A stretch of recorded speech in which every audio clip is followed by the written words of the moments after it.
No fue solo un comediante, fue un niño roto que aprendió a sanar al mundo con risas, mientras él mismo seguía sangrando por dentro. Bienvenidos a Ocultavia, el canal donde lo que no se ve es precisamente lo que más importa. Aquí no te contamos lo que ya sabes, te mostramos la otra cara, la que los medios callan, la que solo se revela cuando te atreves a mirar detrás del telón. Hoy vamos a hablar de Roberto Gómez Bolaños, conocido por millones como Chespirito, el genio detrás de El Chavo del Ocho y El Chapulín Colorado. Pero no es una biografía cualquiera. Vamos a contarte lo que nunca te dijeron. Sus dolores, sus conflictos, sus traiciones y el sistema que lo utilizó para luego desecharlo. Si te quedas hasta el final, vas a entender no solo cómo nació una leyenda, sino cómo ese niño tímido, bajito y rechazado por muchos, terminó convirtiéndose en la voz de millones de latinoamericanos que se sintieron invisibles. Porque detrás de cada risa hay una herida que no sanó. Y si alguna vez te reíste con el Chavo, este video te va a doler, pero también te va a abrir los ojos. Parecía que todo iba bien. Familia estructurada, infancia cómoda, padre artista y madre poética. Una casa llena de sueños enmarcados en papel y tinta. Pero la vida, como siempre, tiene un sentido del humor cruel. Roberto Gómez Bolaños tenía apenas 6 años cuando su padre, Francisco, murió repentinamente de un derrame cerebral. Aquella figura que ilustraba revistas y animaba la creatividad de sus hijos desapareció de un día para otro, dejando un vacío y una deuda hipotecaria tras de sí. Su madre, Elsa, se vio sola con hijos pequeños que mantener, y fue en ese abismo donde nació la primera risa. No la de la comedia, la de los nervios, la de quien entiende demasiado pronto que el mundo puede desmoronarse sin previo aviso. A ojos de la vecindad, Roberto era solo otro niño que seguía con su vida, pero por dentro algo se rompía en silencio. La pérdida de su padre no fue solo la pérdida de un ser querido, sino el colapso de una infancia segura. Fue el primer golpe del mundo real, el mismo que después intentaría suavizar con chistes, personajes y torpezas. Y tal vez fue allí donde se plantó la semilla de la comedia. No como diversión, sino como supervivencia emocional. La comedia como escape, como traducción del caos, como forma de dar sentido al absurdo que es crecer entre lápidas y facturas vencidas. Con el tiempo, aprendió a reír, pero no antes de entender lo que era el dolor. Antes de vivir en el barril de la vecindad, Roberto vivió en otro tipo de barril, el de la pobreza silenciosa y la reinvención forzada. Cuando la situación financiera se volvió insostenible, su madre tomó una decisión difícil. Mandó a Roberto a vivir a Guadalajara con sus tíos. Parecía solo un cambio temporal, pero lo que le esperaba allí era más que un nuevo código postal. Era otro México, un México más estrecho, más ruidoso, más humano. En esa vecindad de clase media-baja, descubrió que la vida podía ser muy diferente a su antigua zona de confort. Vio de cerca a adultos lidiar con el alquiler, con las cuentas, con la desesperación. Conoció el drama cotidiano de familias que enfrentaban el sufrimiento con pequeñas alegrías y aprendió, con su tío, el arte de esquivar al casero con creatividad. Quizás allí observó, por primera vez, la comedia de la supervivencia. Gente que hacía de la maña una forma de poesía. Gente que reía para no llorar. Gente como Don Ramón, Doña Clotilde y tantos otros que aún no sabía que algún día recrearía. Fue en esa vecindad donde Roberto absorbió, con ojos de niño, los detalles, los gestos, los dolores y los silencios de los invisibles. Aquellos que nadie filma, aquellos que nadie escribe, aquellos que él, décadas después, transformaría en personajes eternos. Y en medio de todo eso, surgió una semilla, la conciencia de clase, aunque no dicha, aunque no asumida, pero que viviría, discretamente, en cada episodio de la vecindad. Si el chavo vivía en un barril, tal vez era porque el propio Roberto ya sabía lo que era habitar un mundo pequeño, comprimido, y aún así lleno de historias. A veces, basta una conversación para girar la llave del destino. Y con Roberto, esa conversación vino de una niña de 15 años llamada Graciela. La vio primero en un salón de billar, luego en un baile. Hablaron durante horas, como si el tiempo se detuviera. Ella era demasiado joven para su mundo, pero lo suficientemente madura para ver lo que ni él mismo notaba. Un hombre aburrido de la rutina, ahogado en una vida que no tenía sentido. Roberto trabajaba en una fábrica de acero, ingeniero en formación.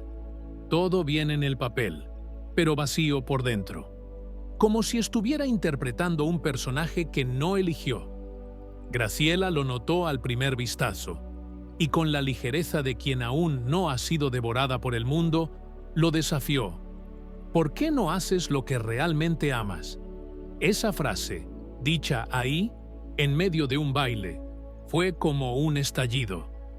Al día siguiente, Roberto renunció a la fábrica, abandonó la supuesta estabilidad y se lanzó al abismo de lo incierto, impulsado solo por una intuición, la de que su vida no estaba donde debía estar. Fue un salto de fe. Pero también fue un acto de amor, por ella, por sí mismo y por el niño creativo que había dejado de lado para intentar encajar en un mundo que no lo reconocía. Esta decisión no fue bien recibida por su madre. La estabilidad era todo lo que ella podía desear para un hijo que ya había pasado por tantas dificultades. Pero Roberto siguió adelante. Porque a veces, lo que parece locura es solo coraje con otro nombre. Y si tú alguna vez abandonaste algo seguro por un sueño incierto, entiendes este gesto. Porque tal vez la vida entera sea eso, elegir el riesgo de ser uno mismo, o la seguridad de vivir un papel que te mata lentamente. Nadie nace genio, pero algunos tienen el olfato y el coraje de empezar desde cero. Roberto entró en el mundo de la publicidad por una oportunidad improbable, una vacante para aprendices de redactor en una agencia llamada Darcy. No tenía experiencia, ni portafolio, solo ideas, y eso fue suficiente. La tarea era simple, y al mismo tiempo brutal: crear un texto de 30 minutos. Lo entregó con creatividad, humor y agilidad. Fue contratado, pero aún era solo el nuevo. Hasta que un día, durante una campaña de Chevrolet, creó un eslogan que explotó: "Rinde más y jamás se rinde". La frase se pegó en la cabeza de los consumidores, se convirtió en el lema oficial de la marca y transformó a Roberto en el redactor más prometedor de la agencia. Por primera vez, alguien fuera de su familia vio valor en su mente creativa. Pero en casa, la historia era otra. Cuando contó la novedad a su madre, ella no sonrió. No entendía cómo alguien dejaría un empleo estable en una fábrica para escribir frases graciosas. Esa falta de reconocimiento, lejos de frenarlo, solo lo impulsó. Entonces decidió formar su propia familia con Graciela, su compañera desde el principio. Se casaron y se mudaron juntos, listos para construir un futuro donde él pudiera, finalmente, vivir de la palabra. La publicidad fue el primer escenario, un escenario silencioso, sin aplausos, pero lleno de entrenamientos invisibles. Allí aprendió a sintetizar ideas, entender al público, captar emociones en pocas palabras. Fue su escuela secreta de humor, su pretemporada para la televisión, y como en todo buen guión, nadie vio ese momento como el inicio de algo gigante. Pero lo era. Era allí donde nacía el ritmo, la agudeza y la capacidad de comunicar en segundos todo lo que vendría después. Algunos apodos nacen para humillar, otros para eternizar. Roberto ya era un redactor respetado, pero fue en la televisión donde realmente empezó a encontrarse. Escribía para programas como Cómicos y Canciones y para el dúo Viruta y Capulina, donde su talento para mezclar diálogos ágiles, humor físico y gags absurdos comenzó a brillar. Era una máquina creativa. Semana tras semana, creaba guiones bajo presión, explorando nuevas formas de hacer reír. Fue en ese ritmo alucinante que descubrió su estilo, su identidad, su nombre, o casi. Durante una conversación con Agustín Porfirio Delgado, una de las figuras del cine mexicano, escuchó la frase que lo cambiaría todo. «Eres un Shakespeare». Y, con una pizca de humor y afecto, completaron. Bueno, más bien un Shakespearito. Era una broma sobre su estatura, pero también fue un bautizo. La mezcla perfecta entre reverencia y burla. Nacía allí Chespirito, y es curioso cómo el destino tiene sentido del humor. El niño que escondía sus dibujos por miedo a parecer tonto, ahora era llamado genio del humor. El chico que pensaba que la comedia no era una profesión, ahora era comparado con el mayor dramaturgo de la historia. Con el nuevo nombre vino la responsabilidad, pero también el reconocimiento. Chespirito empezó a ser visto como una fuerza creativa que iba más allá de la comedia. Era un contador de historias, un observador del día a día, un espejo de la sociedad en forma de sketches. Fue en ese punto que la televisión dejó de ser solo trabajo y se convirtió en vocación. No se nace héroe, se construye. Mientras México vivía su transformación con la llegada de la televisión a color, surgía un nuevo escenario para Roberto. Un nuevo canal, el Canal 8, dispuesto a desafiar el monopolio de la televisión. Un territorio fértil para mentes inquietas. Y allí, entre ideas, cámaras y guiones, Roberto encontró su nuevo hogar creativo. Fue en ese ambiente efervescente donde nació un personaje improbable, el Chapulín Colorado. ¿Un héroe? Sí, pero no como los otros. Nada de músculos ni frases grandiosas. Era torpe, cobarde, inseguro, y por eso mismo, irresistiblemente humano. Era la sátira perfecta de la perfección heroica americana, un superhéroe de carne, hueso y metidas de pata. El nombre vino del Chapulín, un tipo de grillo mexicano, ágil, inquieto, impredecible, exactamente como el personaje. El color rojo del traje, una elección técnica. El chroma key no permitía verde o azul, pero al final quedó perfecto. El amarillo de los corazones en el pecho y en las antenas completaba el absurdo visual, que funcionaba. Su debut fue en el sketch Casamiento Forzado. 7 minutos de caos cómico y una revelación. El público lo amó instantáneamente. Las frases empezaron a pegar. No contaban con mi astucia. Síganme los buenos. Se volvieron eslóganes, tatuajes, memes, y todo esto antes de que existiera Internet. El Chapulín era una paradoja, falible, ridículo, innecesario. Representaba a todos nosotros frente al absurdo del mundo, tratando de ayudar, estorbando, pero intentando de nuevo, sin capa, pero con coraje, sin poderes, pero con buena voluntad. Fue en este héroe imperfecto donde el público vio su propia vulnerabilidad transformada en fuerza. Todos querían vivir en esa vecindad, al menos frente a las cámaras. Cuando nació el Chavo del Ocho, nadie imaginaba en lo que se convertiría. Un niño huérfano, viviendo en un barril, rodeado de personajes tan caricaturescos como reales. Una microsociedad con sus dolores, sus gritos, sus pequeñas alegrías. Y, sobre todo, su humanidad. La fórmula era simple, pero la entrega era profunda. Cada actor trajo algo propio, María Antonieta diseñó la apariencia de la Chilindrina. Carlos Villagrán creó los gestos de Kiko. Florinda encarnó a la madre sobreprotectora que todos tememos convertirnos. En pantalla, todo era armonía. Pero fuera de ella, el barril era más estrecho. Las grabaciones se intensificaron. El éxito se volvió una prisión dorada. La tensión comenzó a crecer. Celos, egos, conflictos creativos. Y un contrato firmado por todos decía claramente: los personajes no les pertenecían, eran propiedad de Roberto. Esa cláusula, silenciosa al principio, empezó a gritar. Kiko quería tener más libertad. Los actores querían reconocimiento. Roberto, cada vez más abrumado, se alejaba. El ambiente de amistad comenzó a deteriorarse. Y como en toda vecindad, llegaron los chismes, los resentimientos, los silencios que duelen más que los gritos.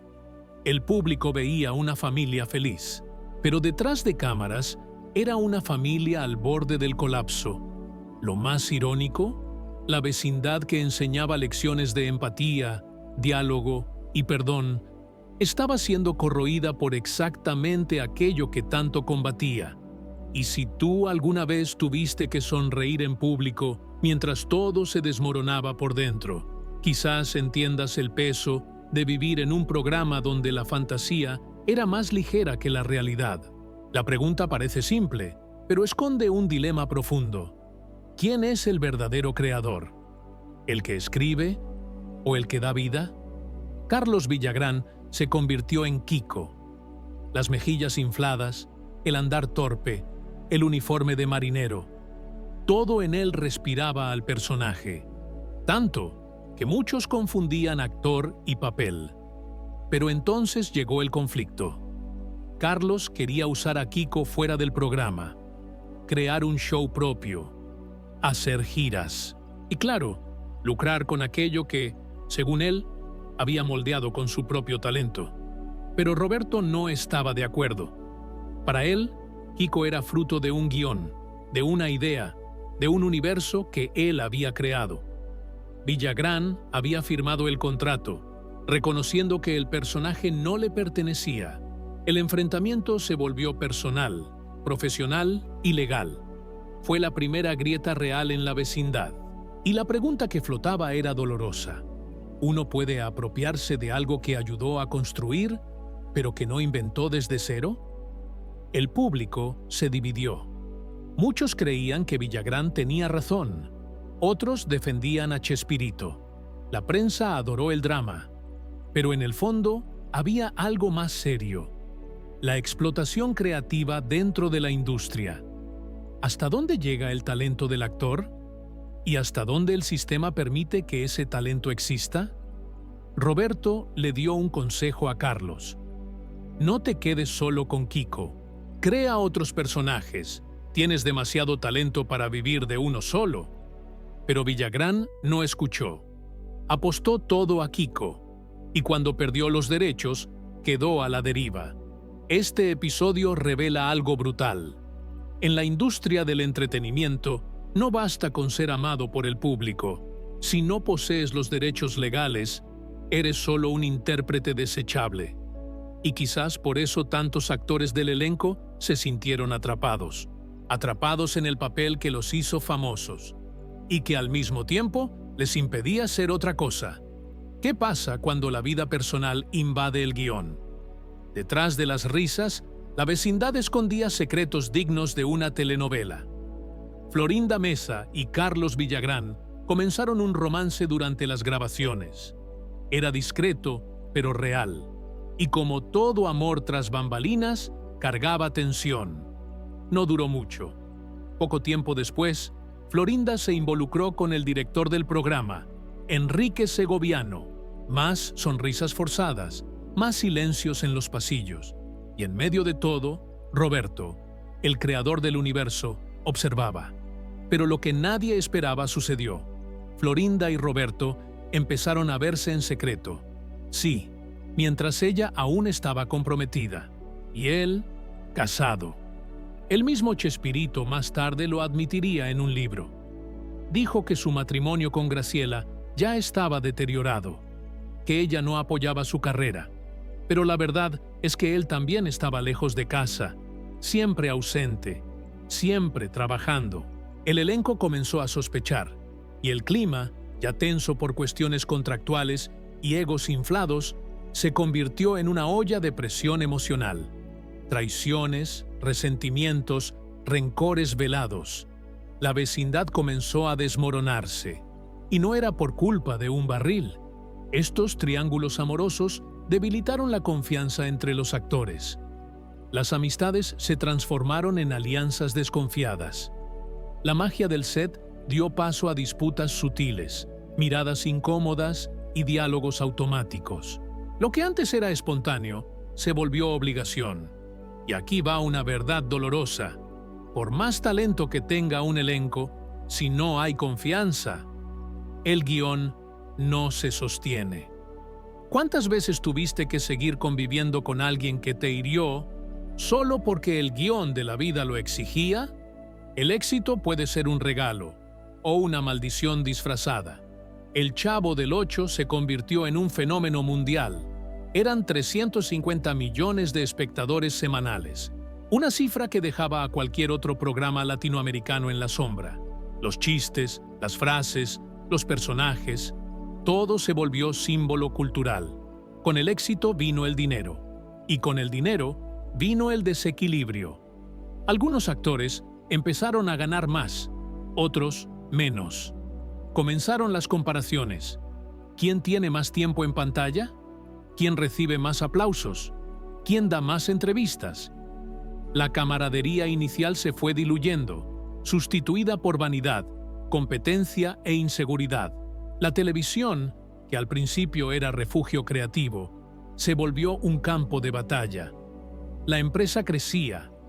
Televisa, nacida de la fusión que buscaba mantener a Chespirito en casa, se convirtió en un imperio mediático, y como todo imperio, no se preocupaba por los sentimientos.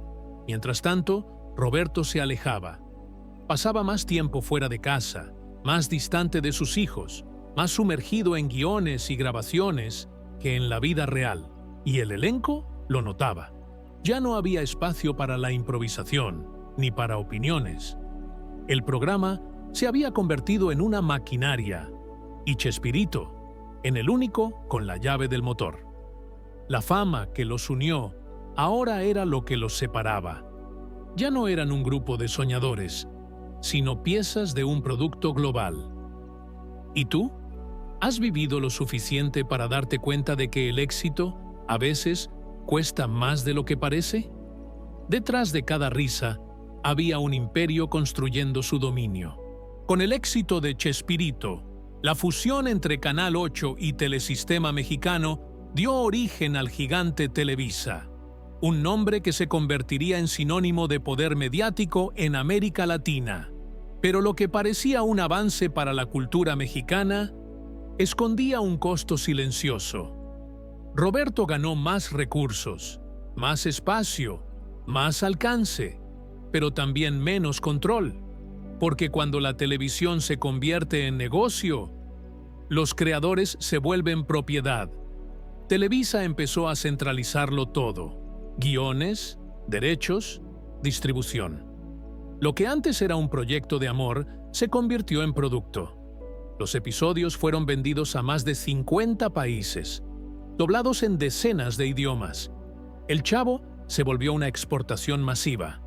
Y con eso vinieron las cláusulas, los contratos rígidos, las decisiones unilaterales. Y la pregunta volvía a doler: ¿quién era dueño de qué? A pesar de todo su prestigio, Roberto ya no podía hacer lo que quisiera. Tenía que mantenerse en la cima de una máquina que él mismo ayudó a construir, pero que ahora lo devoraba. Y no solo a él, también a los actores. Los personajes ya no les pertenecían. No podían usarlos en otros lugares. No podían crear nuevos proyectos con esas identidades que los hicieron conocidos. Estaban atrapados en su propia gloria. La industria transformó artistas en engranajes, sueños en contratos. libertad en dependencia, y todo eso con una sonrisa en el rostro. Esa es la parte que nadie ve cuando ve La Vecindad, pero es la realidad detrás de muchos creadores, o firmas, o desapareces. Roberto nunca quiso ser un dios de la televisión, ni un genio de la comedia. En el fondo, solo quería hacer reír. Quería transformar los dolores de la infancia en historias que curaran. Quería que el niño del barril fuera visto, escuchado, amado. Y lo logró. El Chavo del Ocho se convirtió en más que un programa. Se volvió memoria afectiva, parte de la identidad cultural de todo un continente. Sus frases, sus torpezas, su inocencia, tocaron a generaciones que, sin saberlo, aprendieron a reírse de la escasez, a convivir con las diferencias y a amar lo simple. Pero el precio fue alto. Familia rota, amistades quebradas, demandas, rechazos y una soledad creciente al final de su vida. Porque cuando todos te conocen, nadie te ve de verdad. Roberto murió en 2014 y el mundo lloró, pero también rió al recordarlo, porque sus personajes no murieron con él. Siguen vivos en repeticiones, memes, teatros, disfraces infantiles, porque Chespirito entendió algo que muchos olvidan. Lo que nos salva no es el espectáculo, es el afecto. Ese es su legado: transformar tragedia en ternura, ego en equipo, guión en alma.